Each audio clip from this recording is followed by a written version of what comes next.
The colony of New Haven had been burning for 3 days. Commander Jake Morrison watched from the command bunker as another plasma bombardment lit up the eastern district. The Crythian warships hung in the atmosphere like black daggers, methodically destroying everything humanity had built on this frontier world over 2 generations.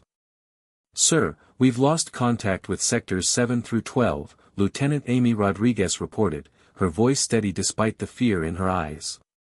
Estimated civilian casualties are approaching 15,000. Jake clenched his jaw. New Haven had been humanity's pride, a thriving colony of 200,000 souls, farmers and engineers and teachers building a new life under alien stars. Now it was a death trap. The Crythians had come without warning, without negotiation. They simply wanted the planet, and they were willing to exterminate every human to take it. "How long until the next bombardment?" Jake asked.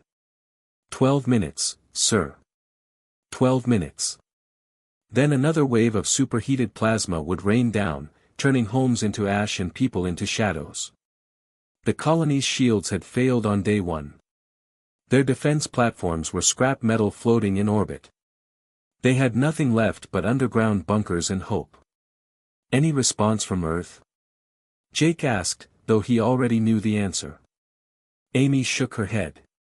"Still nothing, sir. We're 8 months from the nearest Earth outpost. Even if they sent help immediately." She didn't finish. They both knew no help was coming. Not in time. The bunker shook as another explosion rocked the surface. Dust rained from the ceiling. In the corner, a child was crying, held tight by her mother.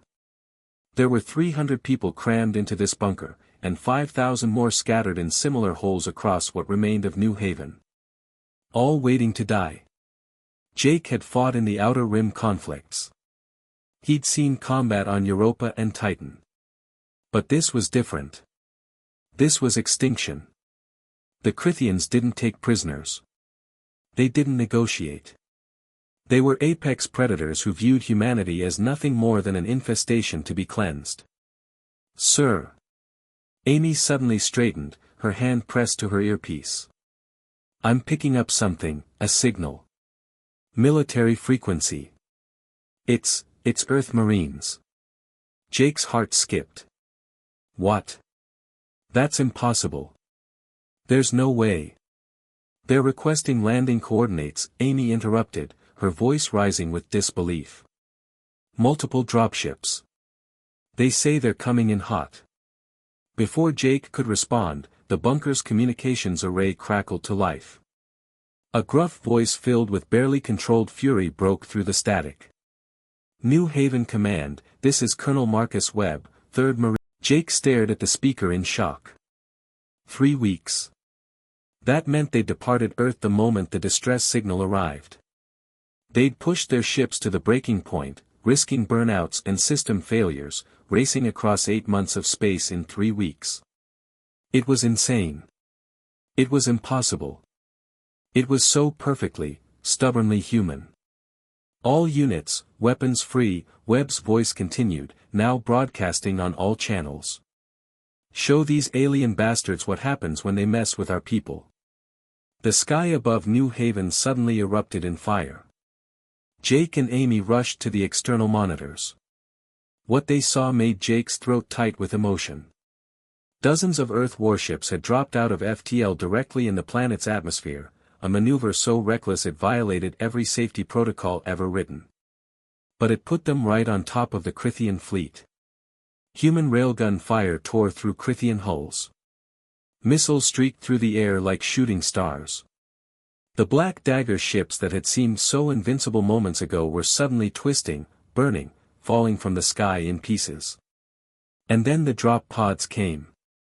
Hundreds of them, falling like meteors, retrothrusters firing at the last possible second. They slammed into the ground around New Haven's perimeter, and from them emerged the United Earth Marine Corps in full combat armor. They moved like liquid death, advancing on Crythian ground positions with a coordinated fury that made Jake remember why humanity had conquered every hostile environment in the solar system. "All colonial forces, this is Webb. We're pushing them back to their landing zones.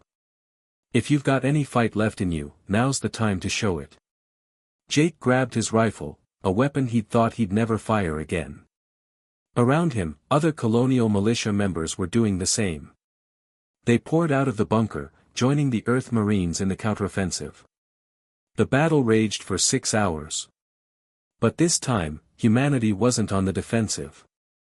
The Marines fought with the precision of elite warriors and the rage of protectors who'd watched innocent people die from 8 months away, helpless to intervene. Every Krithian soldier they encountered learned the terrible lesson that humans, when pushed to their limit, became the most dangerous species in the galaxy. By dawn, the last Krithian ship was fleeing into the upper atmosphere, pursued by human fighters. The ground forces had been routed or eliminated. Jake found Colonel Webb standing in what had been New Haven's Central Plaza, now cratered and burning. The Marine was removing his helmet, revealing a weathered face with steel-gray eyes. "Thank you," Jake said, his voice breaking. "You saved us. We thought no one was coming."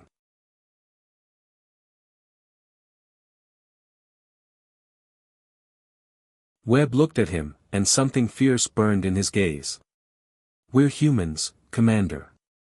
We don't abandon our own. Not ever.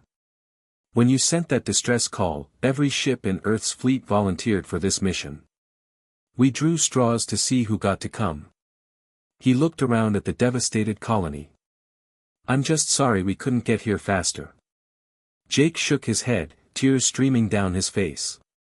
"You crossed 8 months of space in 3 weeks.